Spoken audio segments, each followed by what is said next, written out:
Time to call to order the regular meeting of the Finance Committee for January 25th. And the first item on the agenda is discussion of possible action on minutes of the regular meeting of January 11th, 2016. Is there any discussion? I'll move for approval. Second. All those in favor? Aye.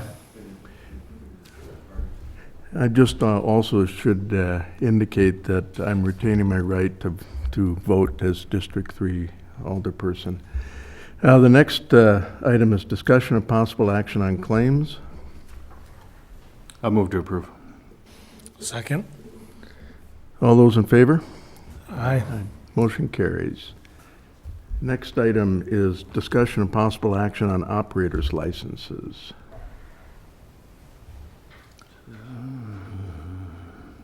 And let me get that.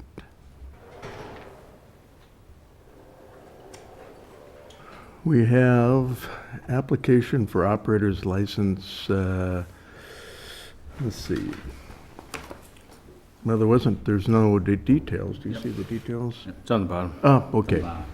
Contingent, let's see, regular operator's license for the period January 26, 2016 to June 30, 2017 to Shelton Davis, Martin Hofstein, Peyton Bouchard, and Nicholas Pilarski.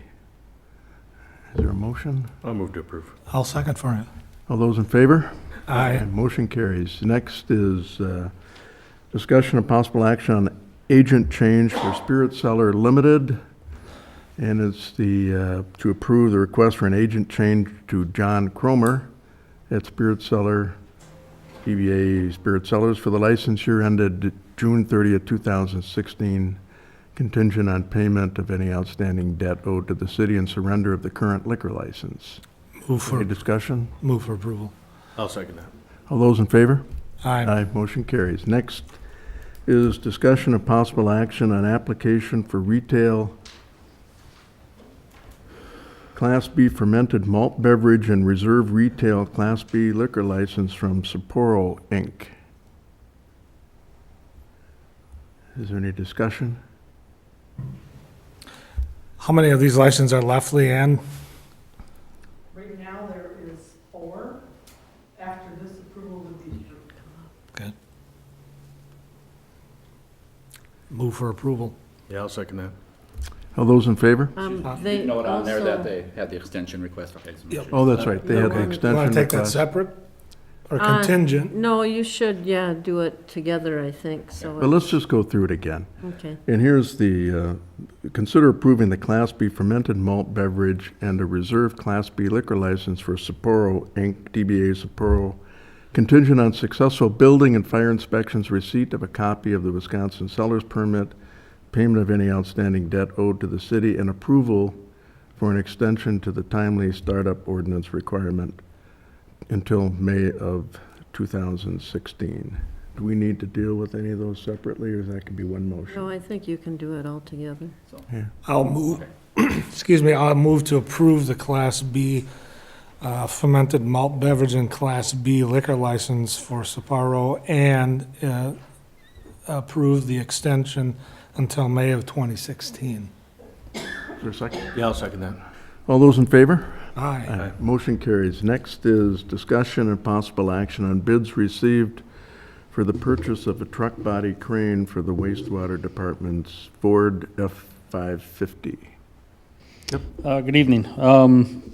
Should have an issue sheet in front of you. We received one bid on 121, 10 a.m. We opened them. Truck Utilities Incorporated out of St. Paul was the only bidder. Bids came in at $59,563. We did have in our budget $62,500 for this. All the specifications were met. So Kip, were the specifications written so that anyone could bid for them Yes. and get it? Yep. And there were other potential bidders? Truck Utility was the only one that submitted at that point. Move to Anybody have any approve. questions? I'll second that too. Okay, all those in favor? Aye. Motion carries. Next is discussion and possible action on premises description amendment for Pier 500.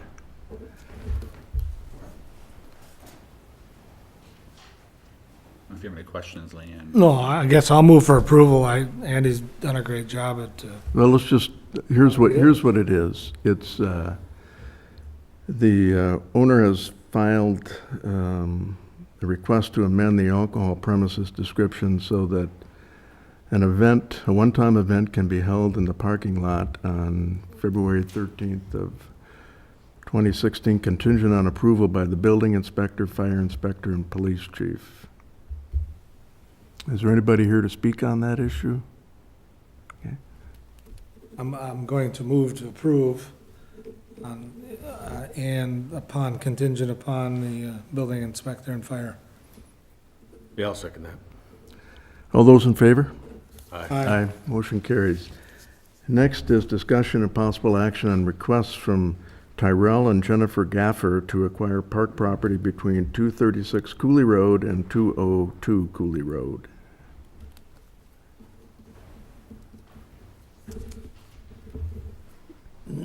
The Gaffers sent me a letter in mid-December inquiring about the possibility of acquiring land between Casanova Liquor and the one-family home just west of theirs. The city, or part of Burknose Park, actually exists between the two parcels.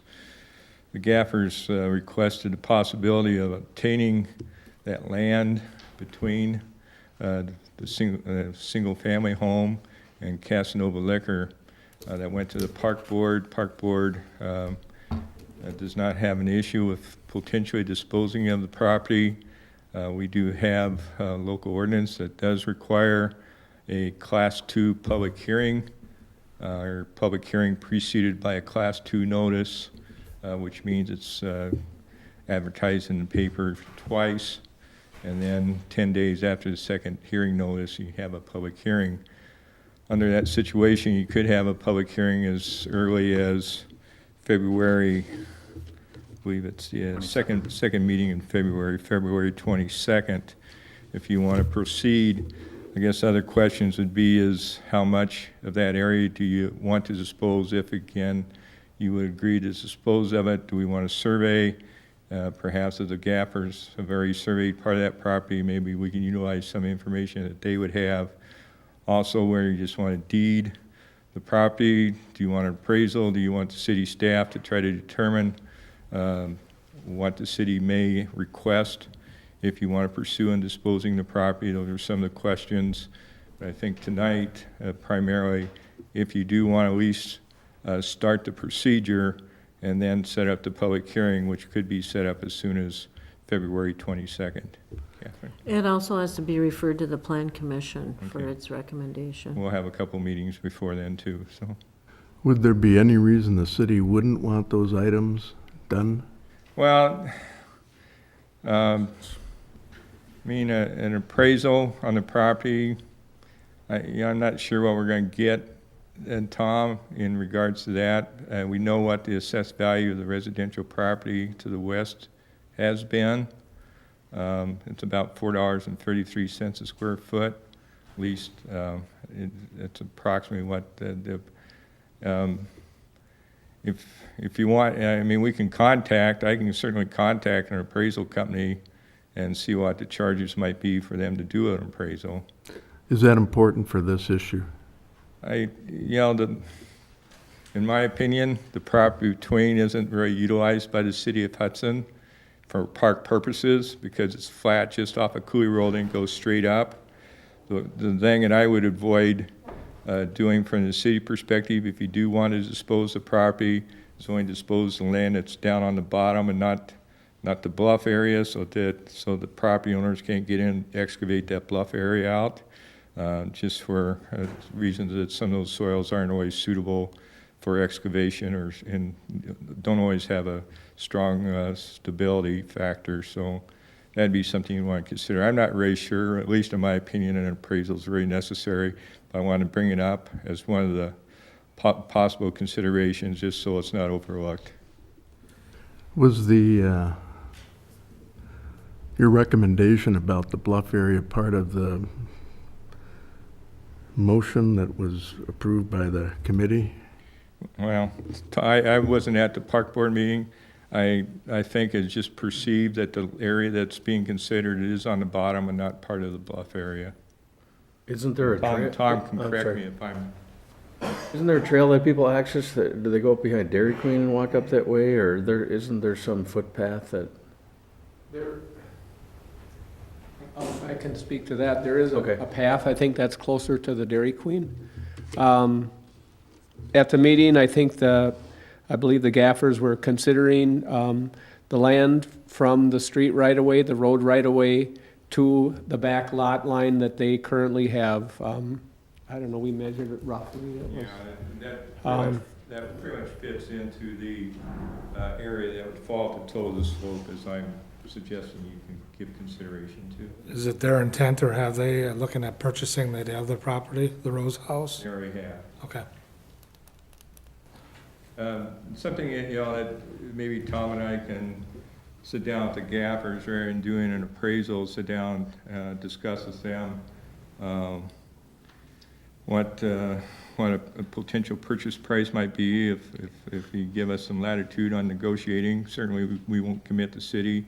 I guess the other question may be is if the city would dispose of this property and would go to them, what kind of development that they may be able to generate, which would generate tax benefit to the city of Hudson. That might be something considered also.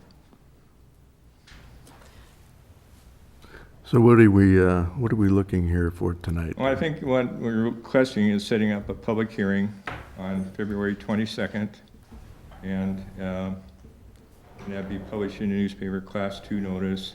Then it doesn't commit the city to dispose of the property, only takes it through a public hearing procedure.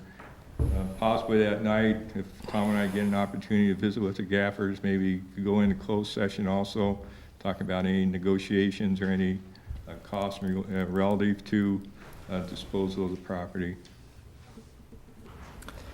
Any other questions, discussion? Just a comment, the code also at least authorizes the park board to make a recommendation. To me, this recommendation is just start the process of looking at it, and I don't know if the park board wanted it to come back to them to make an actual recommendation, or if they just want to move forward. Tom and I assume that they wanted, the recommendation was to move forward. Okay.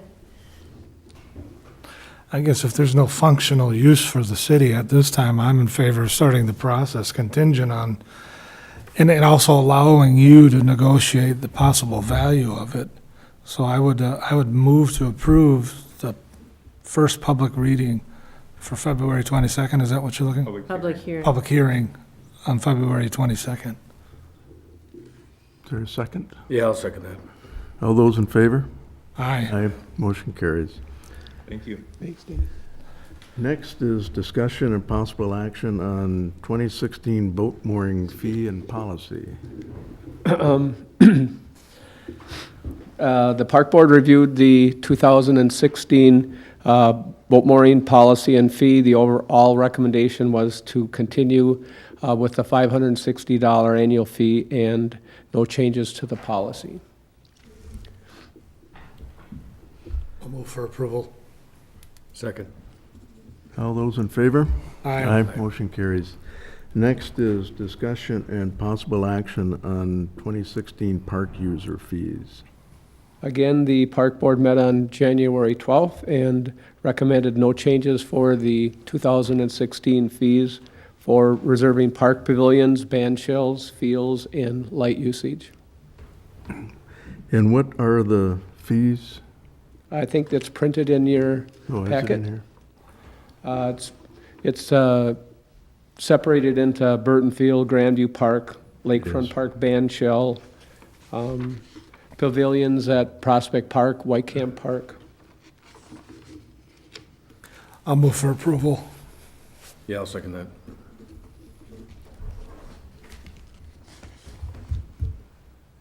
I asked Devin to provide some information on what the cost to the city is for these various parks and how much we get in return.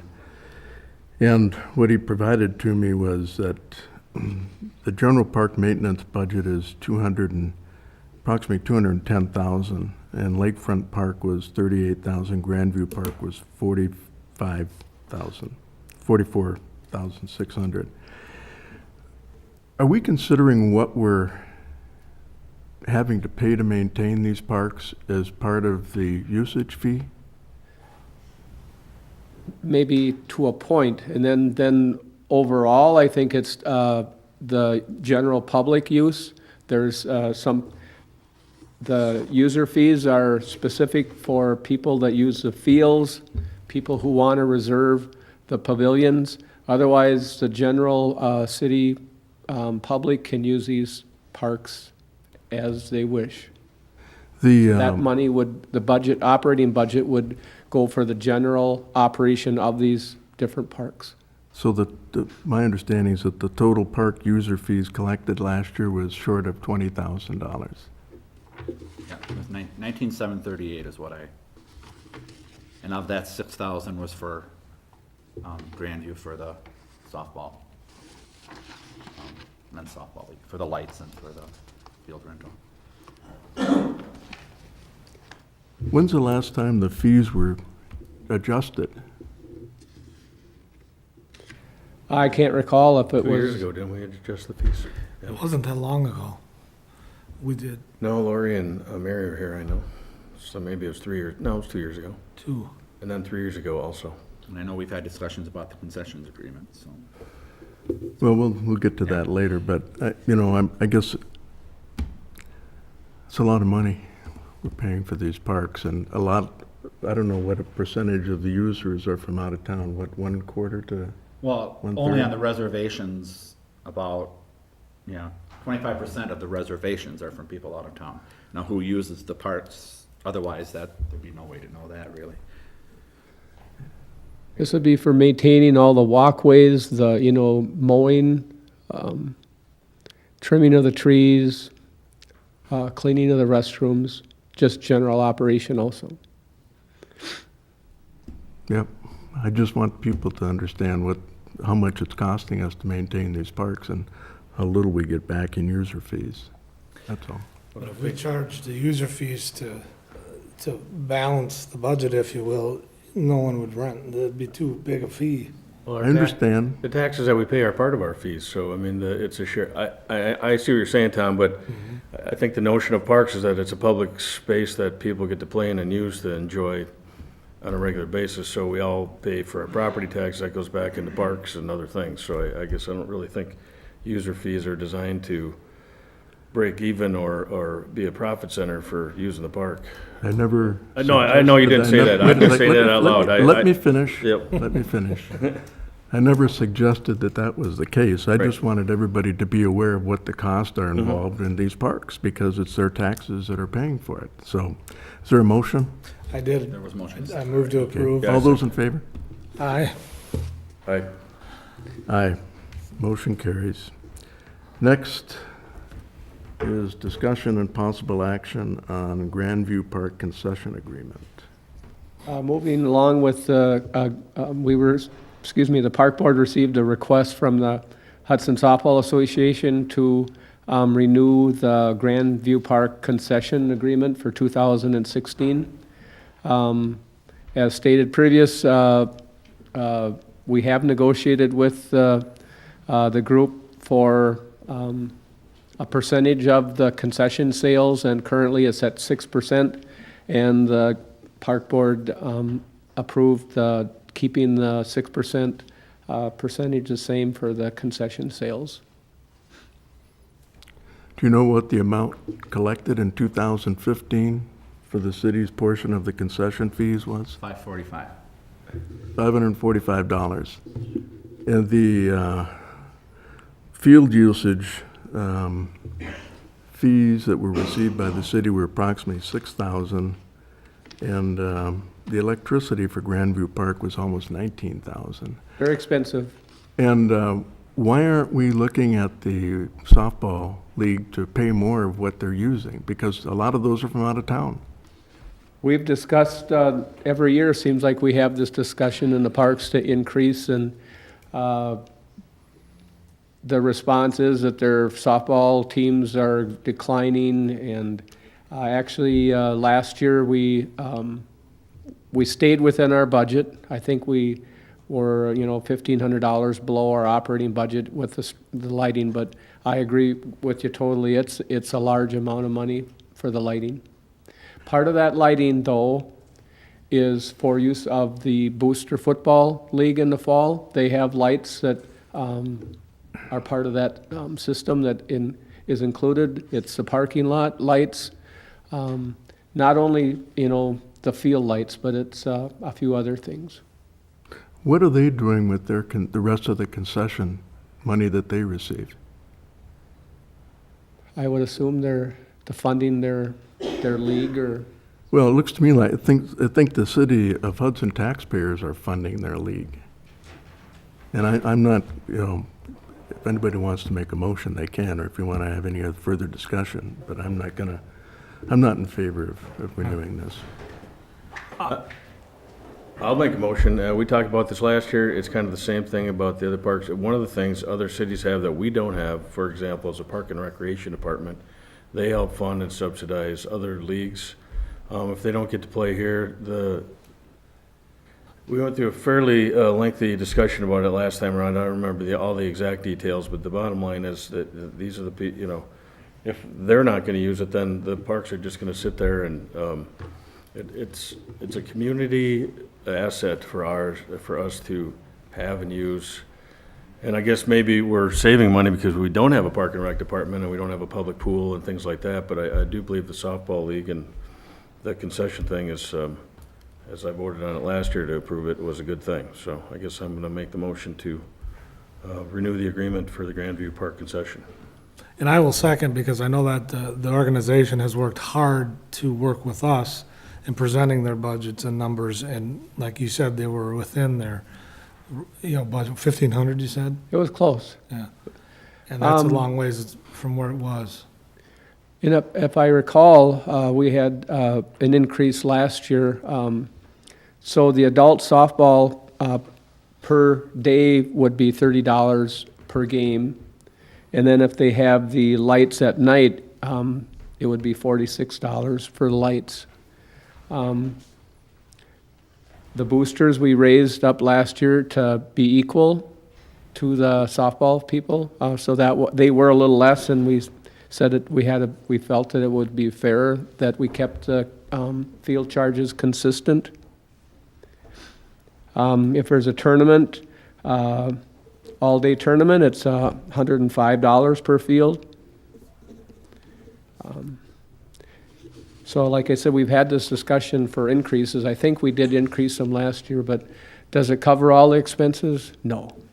Well, it doesn't cover even close No. to the expenses. And my issue, the same one I raised last year, is that most of the teams that participate are not even from Hudson. The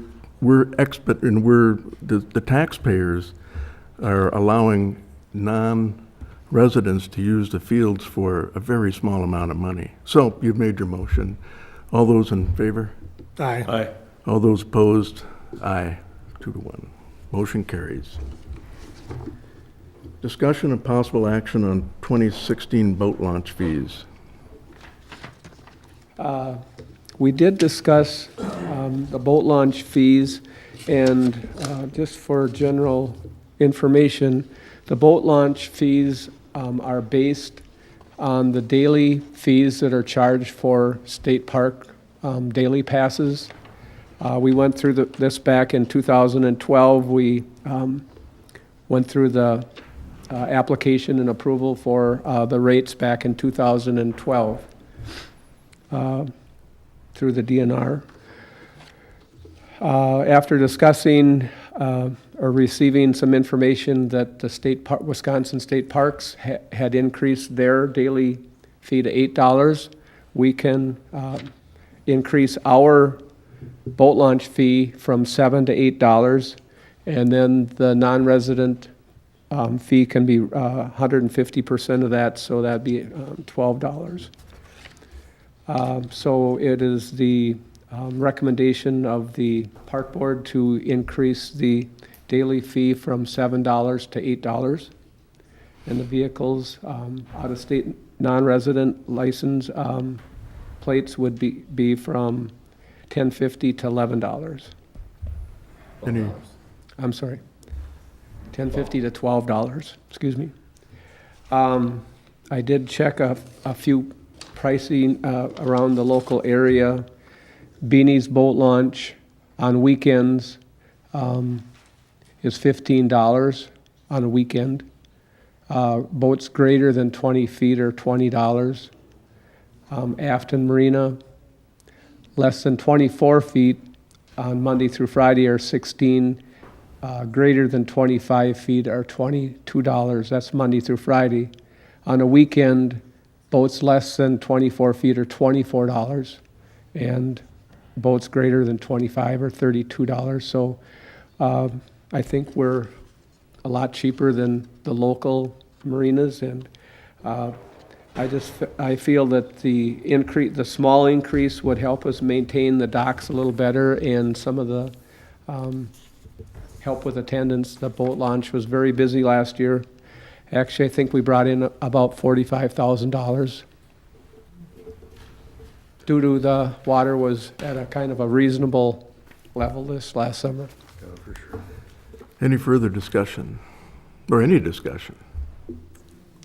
No, I'm gonna go with the park recommendation. I'll move to approve. I'll second. All those in favor?